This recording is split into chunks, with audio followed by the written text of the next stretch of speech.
When it comes to your HVAC system, every part plays a crucial role in its operation. Today, I'm going to walk you through a complete HVAC install, and we're just going to point out some key things we do that help with the efficiency and safety of the overall install and your home as well. So where we usually start is, of course, ripping out the old system. After that, we will set the furnace and the A-coil on its air box. This air box helps get air underneath the blower motor, not just pulling it from the side, increasing overall airflow and also helping low static pressure on your system. After we've set the furnace, then we start connections.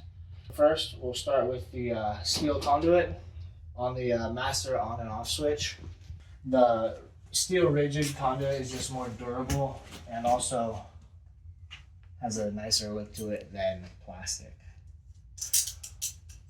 Now when we do use the steel conduit, we always make sure to put a wide cap on top of the steel.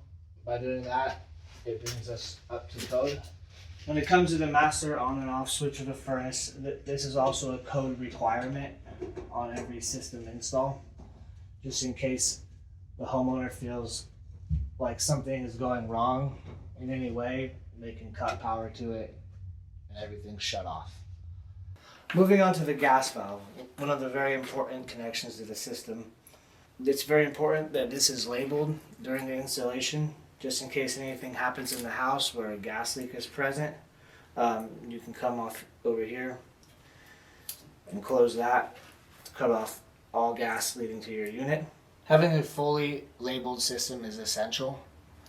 Every utility should have a label on it in case there's critical maintenance that needs to be done. This right here is your drain pipe for your A-coil, which goes to your air conditioner. Also leading into it is your drain from your furnace. It's essential also to properly secure these in case of the pipe getting knocked off or kids maybe running by the furnace and knocking it out. If not properly secured, connections can come undone, water damage can occur. So we try to find the best route for our drain. Sometimes we have to go through areas where people do frequently walk through. When this happens, we secure it with a 3/4 hole clamp to the floor. Keep it right there so it doesn't get kicked over and it drains where it's supposed to. Also, to help you understand what this is, we label each drain with the drain pipe sticker. We call these vibration pads. They help in isolating vibrations caused from the furnace that may be transferred to your duct system, which may be transferred to your floor joist if your furnace is in the basement. We put these in between our bricks and our air box. We got them underneath the gas pipe over here. We put them underneath the air conditioners as well. When we install the new system in your house, we like to make sure that there's no air leaking out where it shouldn't be, and there's no air pulling in where we don't want it to pull in.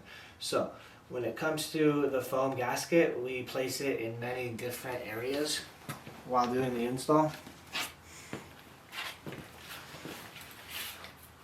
We will put the foam gasket in between our airbox and the furnace so we don't have any dust particles pulling in past your filter, clogging up your A-coil.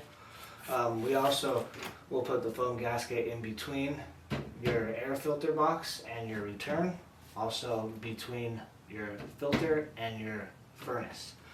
And then lastly, we put it in between your furnace and your A-coil just to reduce the amount of air going in or out. We want to keep all of the air inside the ducts and exiting where it should.